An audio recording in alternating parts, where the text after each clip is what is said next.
While cutting-edge race day product gets more and more extreme, brands are aware that what works for world elites doesn't always work for normal runners.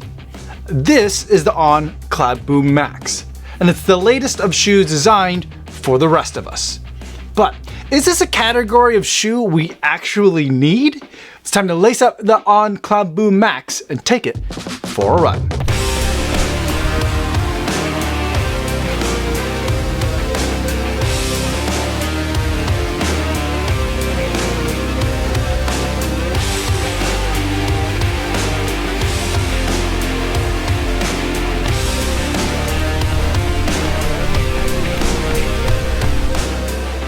Yo, what's going on? My name is Kofuzi and I'm a non-elite runner who reviews running shoes here on YouTube. And today I want to talk to you guys all about the On Cloudboom Max. But before I give my thoughts on this shoe, I do want to go over some disclosures. This is a pair of shoes that was sent to me for the purpose of review, so I didn't have to pay for these shoes. However, nobody's paying me to make this video or to include their shoes in this video, and no one's going to get a chance to preview any of my footage or my thoughts before you guys get a chance to see this video on YouTube. So with that disclosure out of the way, let's talk about the On Cloudboom Max, and let's start with the specs. This is a 40mm stack height shoe with an 8mm drop, giving us 32mm of stack height in the forefoot. And this is a pretty complex shoe. There's a lot of stuff going on, and I think more than kind of meets the eye.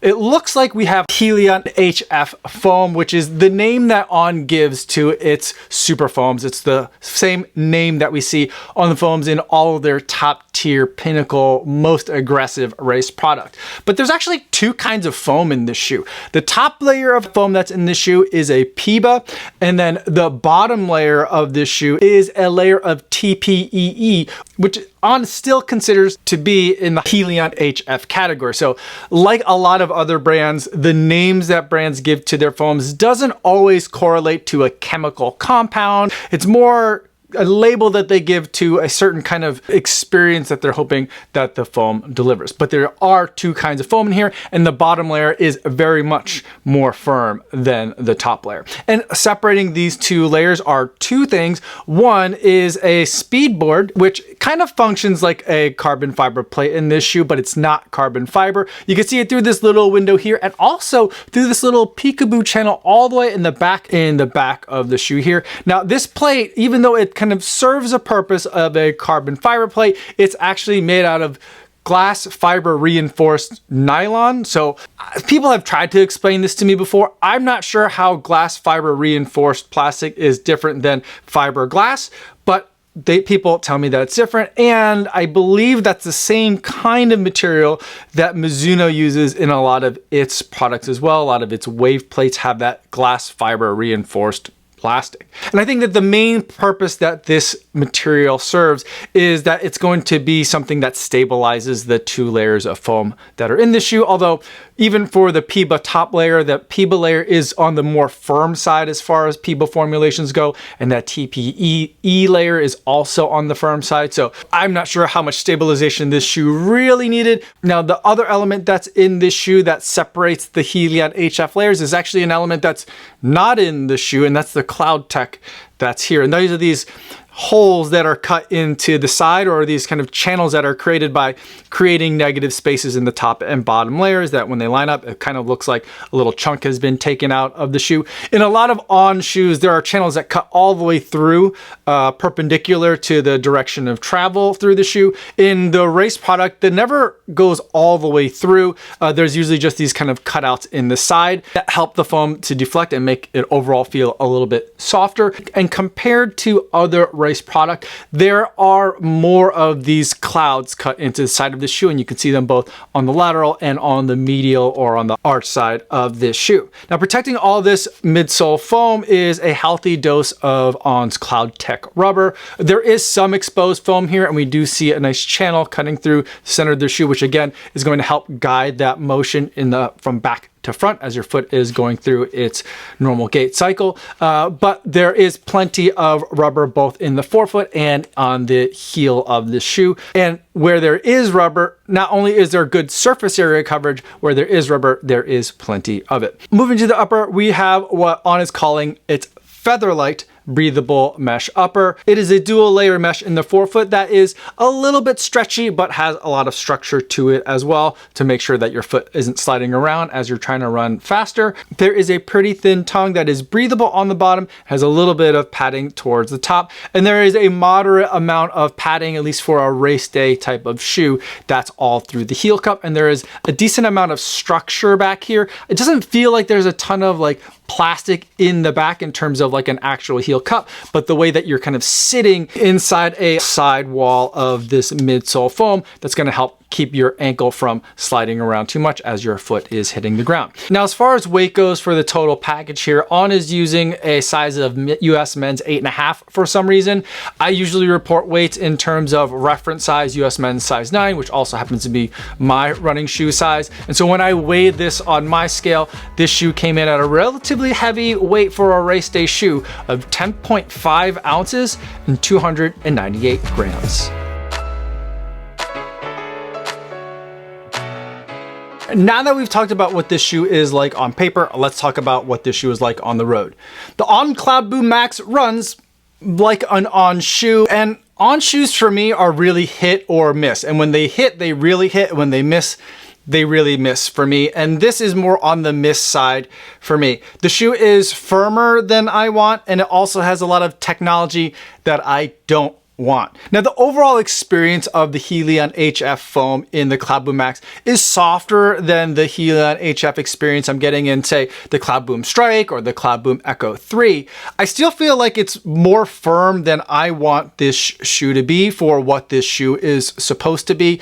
And I feel a very strong presence of the speed board that's in the shoe. And I generally don't like the way On incorporates speed boards in their shoe, especially the plastic or the nylon or the glass fiber reinforced nylon plates that they used in their shoes. And for me, the Cloudboom Max is pretty much all speed board. It almost feels like it's the only thing that I'm feeling. I do appreciate the way that they put more cutouts or more cloud tech into the Cloudboom Max to help create more of that soft feeling that I want in terms of absorbing impact from the road. But I feel like the speed board also kind of mutes everything, and so I don't feel like I'm getting quite the amount of responsiveness that I could get from a shoe that has a top layer of PIBA and a bottom layer of TPEE. I feel like the speed board just kind of muddles everything, and all the goodness is kind of like getting absorbed by that speed board, and it doesn't ever give it back to me. So overall, the sensation that I'm getting from this shoe is that it's a shoe that feels tall. It feels much taller than 40 millimeters of stack height. And in the forefoot, it feels much taller than 32 millimeters of stack height. But that stack height is the kind of stack height that feels like it's there for stack height's sake. It's firmer than it needs to be. It's not giving me an extra sense of cushion. It's not giving me an extra sense of responsiveness. And the overall sensation I'm getting from this shoe is that it's much more stabilized than I think the shoe needs to be, and certainly more stabilized than I want a shoe like this to be. I feel like the combo of foams that they used here with the combo of cloud tech that they used in this shoe could have made for a really fun experience. I would have loved to know what this shoe could have been like if they used a very floppy speed board. Some of the speed boards in On shoes are basically like a little bit of a rock plate, kind of like a dense layer of floppy rubber.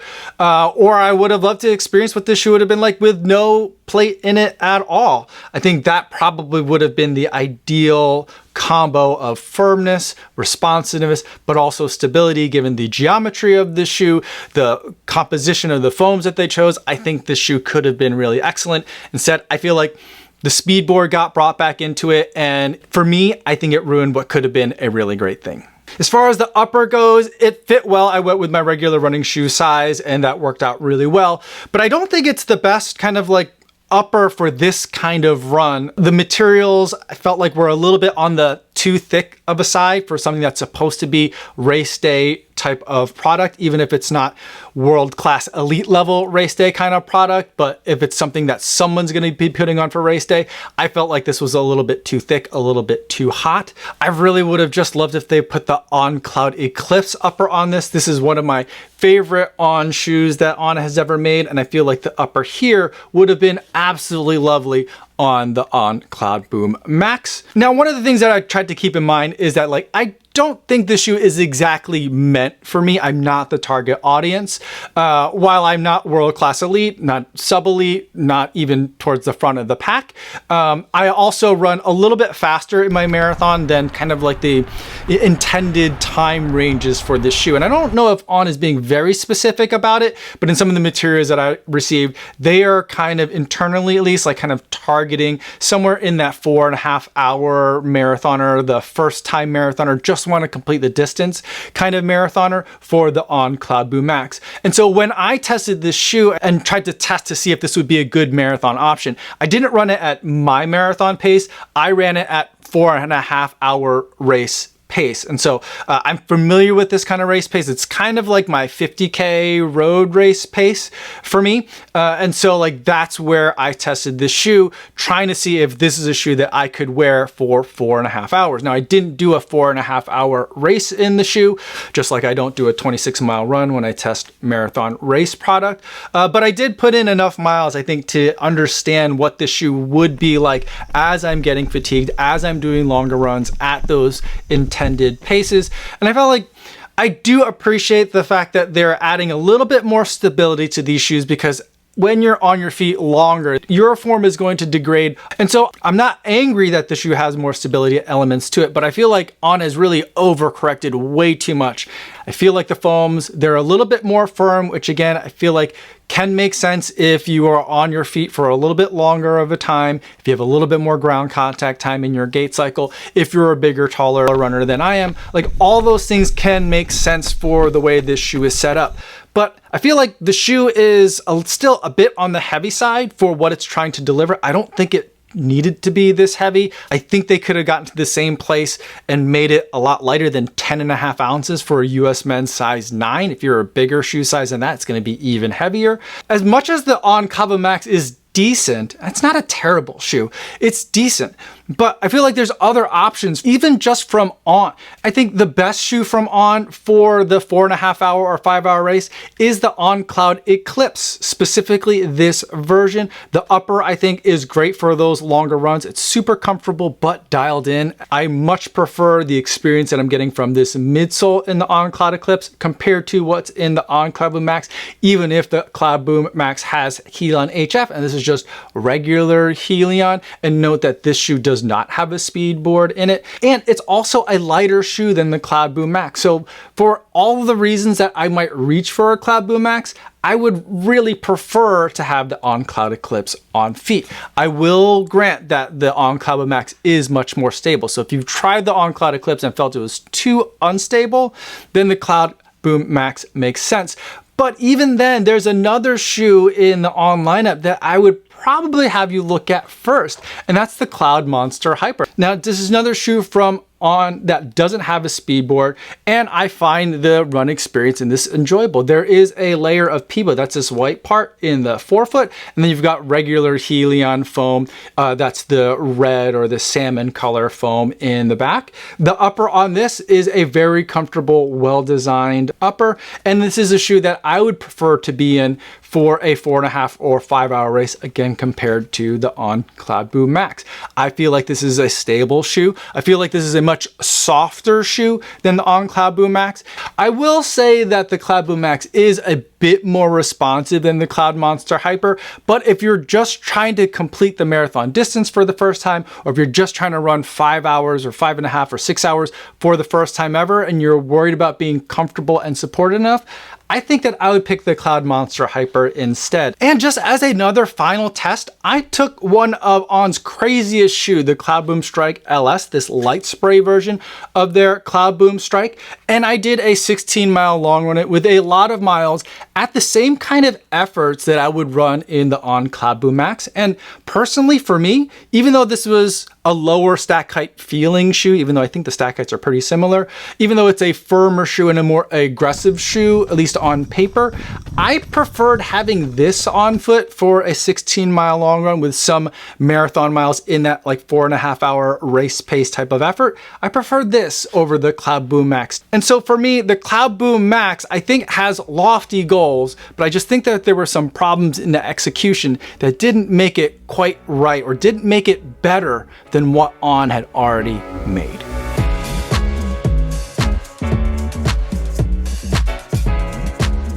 Next, let's go over the buying guide, and we'll also discuss some alternatives, and I'm gonna do the alternative section a little bit different, so you're gonna wanna stick around to the end of this video. As far as the buying guide goes, the On Cloudboom Max is an attempt to make a race day super shoe for the middle of the pack, something specifically designed for them to make them feel special, but the execution of this shoe is decidedly mediocre, and so at $230 retail, it's not really a shoe that I'm gonna be recommending to a lot of people, even if that is a good price for an On shoe. Now let's go into some of the alternatives, and what I'm gonna do is, I'm not just gonna give you alternatives to the Cloudboom Max. I feel like I've already given you plenty just within the On brand itself, but instead I wanna kind of talk about this whole concept of the race day super shoe for the middle of the pack, and how I really just don't think that it's a necessary category. I love the concept, I love the idea, I love that it feels more inclusive to more paces, but I think that pretty much every single brand is already making really great options for that specific runner, and I'm gonna give you one option from every brand just so you can have an idea of the really great options that are out there for people that are drawn to the On Cloudboom Max for what it represents, but want something that can actually deliver on that promise. So let's go over some examples, a non-exhaustive list, and we'll start in alphabetical order with Adidas. And from the 3 stripes, I would go with the Boston 13. I think it's gonna have plenty for you there. Comfort, stability, but also some peppiness for running. From Asics, I think there's a couple options we can go with, but in the context of this conversation, I'm gonna go with the Super Blast. It's a little bit softer than the Mega Blast, which would be the option that I would probably take if I were doing a 5-hour road race. But this is a little bit wider, a little bit more stable, so I think that would fit as a great option and alternative to the On Cloudboom Max. From B Brooks, we have the Hyperion Max version 3, which I think would be really fun. From Hoka, we have the Cielo X1, and specifically, I'm talking about X1 1.0. They're on 2.0 now. I think the 1.0 is going to be the one that I would prefer. It's very different from 2.0, and for people that are looking for a shoe like the On Cloudboom Max, but is a little bit more fun, a little bit more peppy, delivers more of that race day experience, but for that 4.5, 5, and 6 hour time frame, Cielo X1 1.0 is going to be a great option. They also have the Mach X. They're on Mach X3 now. I don't have that one in for testing, but the Mach X2 I think would also be a really great choice if you want something specifically that's a little bit lighter and has a little bit more emphasis on some of the stability elements. All right, let's go now to On. I've already mentioned this a bunch of times, but from On, the On Cloud Eclipse, not the Cloud Surfer Max, which is the successor to this shoe. That one's very different, and I much prefer the On Cloud Eclipse. On, please bring this shoe back. While we're at it, let's also bring back the regular Cloud Surfer. Cloud Surfer 2 doesn't do it for me, but this shoe I think would be an excellent choice from On for that first time marathon or a 4.5, 5, 6 hour marathoner. From Puma, I think the Mag Max would be a really fun option. Really tall, very wide, so there's stability there to it, but it's got a nice amount of bounce and it's much lighter than it looks. I think we got to make a little bit more room here. Next up, we have Salomon. Now, Salomon is a brand that actually tried to make a shoe in this category using a lot of the same kind of language that On has been using in terms of like trying to make a shoe for the middle of the pack, for the more everyday runner. They have the S-Lab Spectre, which was a pretty good shoe, but the pricing was way off. But they also have just like a regular shoe that I think would work really well for people that are looking for something, especially that's a little bit more on the firm side, like the On Cloudboom Max. But this is a much lighter, much peppier shoe that I think you would enjoy more. This is the Aero Glide 3, and it's been a lot of fun for me to run in. And the last shoe that I'll talk about is from Saucony, and this is the Endorphin Speed 5. Now, when I did an FKT attempt on like a rail trail, it was a 4.5 hour run, I want to say, and I used the Endorphin Speed 2. So this is the successor of that 3 years later, the Endorphin Speed 5. I think this would be another Very fun option, and probably the speediest of the options of everything that I put on the table here that I think you could use instead. So this is what I would consider to be the state of the art in terms of what the industry is currently providing to runners looking to complete that first marathon just to cover the distance as their main goal, or for experienced marathoners who are running 4.5, 5, or 6 hours. I think these are really great options for you. With all that being said, I think that the other thing that I want to put behind this, and I think the thing that irks me the most about this separate category of race day shoes for everyday runners, is somehow the idea that like everyday runners can't run in Pinnacle Race product. I think even for people who are looking to complete their first marathon or are running in the 4.5, 5, and 6 hour category, it's your money and it's your feet. Try the shoes on. If it's something that you want to try to run in and you can afford to run in the shoes, go and get the shoes, try them for your long run and see if you like them. It's really up to you to be able to decide what you want to run in. There's a lot of options that are out there, both in this level of shoe in terms of shoes that I think would work well for that 4.5 to 5 hour race, but you can also run in Pinnacle Race product too, if that's something that works for you. So those are my thoughts on the On Cloudboom Max, and I guess this burgeoning subgenre of shoes in general. If you have any question about this shoe or any of the shoes that I talked about, feel free to put them in the comments down below, or better yet, stop by the live stream that I do Mondays and Thursdays over on the Kofuzi Run Club channel. I'd love to answer your shoe questions over there in the chat. That's all I have for today, everybody. Thanks so much for making it all the way to the end of this video. Hopefully you guys are staying safe out there on your runs, and I will see you in the next one. Yo, what's going on? Wait, I forgot 2 other brands in the middle of the alphabet, sorry, that I wanted to add here just to try and be a little bit more thorough. Mizuno, they have the Neo Vista 2, which I think would be a fantastic option for you guys. And from New Balance, I would probably pick the Rebel if I were doing a 4.5 or 5 hour race. But I think for something that's a little bit more similar to what the Cloudboom Max is offering, I'd go with the SC Trainer version 3. Okay, now that's all the shoes that I'm talking about for today. Yo, what's going on?